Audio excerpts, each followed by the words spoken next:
Hi, ako si Angela Balierda from Rappler. Nandito tayo ulit ngayon sa Almanza Elementary School sa Las Piñas City. Kasalukuyang medyo mas bumibilis na yung pila. Kanina sobrang tagal daw kaninang umaga dahil sa mga aberya ng voting automated counting machine kung saan may mga nare-reject pa nga na balota. Tapos umulan din kasi na malakas kanina. Pero ngayon, mas umokay naman na siya at tinanong-tanong ko yung mga watcher, mas okay na, mas mahaba na, mas mabilis na din yung daloy ng pila. Ngayon kasama ko ang isang botante.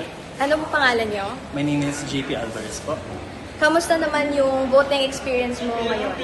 I was actually surprised na it went very smoothly considering kanina before kami bumoto, ang lakas ng ulan. So hindi kami super aga.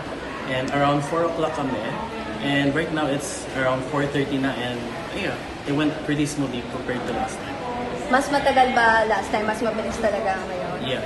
Wala naman, may na-experience ka bang mga aberya o wala naman? Na naman sir. Maraming salamat, JP.